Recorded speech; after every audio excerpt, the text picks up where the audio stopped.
নমস্কাৰ, মই যি লাখ লাখ কৃষকৰ বাবে লৈছোঁ আজিৰ গুৰুত্বপূৰ্ণ খবৰ। যিসকল কৃষকে PM কিষাণৰ টকা এতিয়াও পোৱা নাই, তেওঁলোকৰ বাবে কৰিব লাগিব এটা গুৰুত্বপূৰ্ণ কাম। কি কাম কৰিব লাগিব সবিশেষ তথ্য জানিব পাৰিব এইটো ভিডিঅ'ৰ জৰিয়তে। ইয়াৰ আগত মই আপোনালোকক কৈ দিওঁ, এনেধৰণৰ খবৰসমূহ পাবলৈ আপোনালোকে মোৰ চেনেলটো ফ'ল' কৰি ৰাখিব। যদি ইউটিউব চেনেলটো চাইছে তেনেহ'লে ইউটিউব চেনেলটো আপোনালোকে ছাবস্ক্ৰাইব কৰি ৰাখিব। আহক এতিয়া ভিডিঅ'টো আৰম্ভ কৰোঁ। যিসকল কৃষকে PM কিষাণৰ টকা এতিয়াও পোৱা নাই, যোৱা 19 তাৰিখে দিয়া হৈছে PM কিষাণৰ 21 নং কিস্তিৰ ধন। আপোনালোকে যদি এতিয়াও পোৱা নাই তেনেহ'লে আজিয়ে কৰক এটা গুৰুত্বপূৰ্ণ কাম। সেইটো কাম হৈছে আপোনালোকে CSC চেণ্টাৰত গৈ আপোনালোকে কৃষক পঞ্জীয়নৰ বাবে আবেদন কৰক।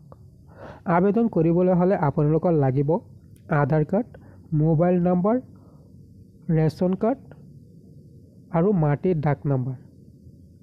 এই চাৰিটাৰ জৰিয়তে আপোনালোকে কৃষক পঞ্জীয়নৰ বাবে আবেদন কৰিব পাৰিব। CSC চেণ্টাৰত গৈ আবেদন কৰি লওক।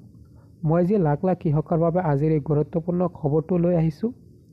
আপোনালোকে যদি এতিয়াও PM কিষাণ টকা লাভ কৰা নাই তেনেহ'লে আৰু এটা কাম কৰিব। আপোনালোকৰ গাঁৱত থকা গাঁওবুঢ়াৰ ওচৰত গৈ আপোনালোকে যোগাযোগ কৰক। কিয় লাভ কৰা নাই, গাঁওবুঢ়াসকলে আপোনালোকক সহায় কৰিব। লগতে আপোনালোকে যদি নোৱাৰে তেনেহ'লে CSC চেণ্টাৰত গৈ আপোনালোকে যোগাযোগ কৰক। CSC চেণ্টাৰত গৈ আপোনালোকে কৃষক পঞ্জীয়নৰ বাবে আবেদন কৰক। আবেদন কৰা সকলে লাভ কৰিব PM কিষাণৰ যিকোনো নতুন আঁচনি, লগতে PM কিষাণৰ ধন। মই যি লাখ লাখ কৃষকৰ বাবে আজিৰ এই গুৰুত্বপূৰ্ণ খবৰটো লৈ আহিছোঁ।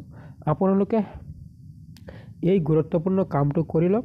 কাম কৰিবলৈ হ'লে মই আপোনালোকক আকৌ কৈছোঁ, Aadhaar card, mobile number, ration card আৰু মাটিৰ ডাক নম্বৰ লৈ আপোনালোকে CSC চেণ্টাৰত গৈ কৃষক পঞ্জীয়নৰ বাবে আবেদন কৰি লওক। তাৰপিছত লাভ কৰিব।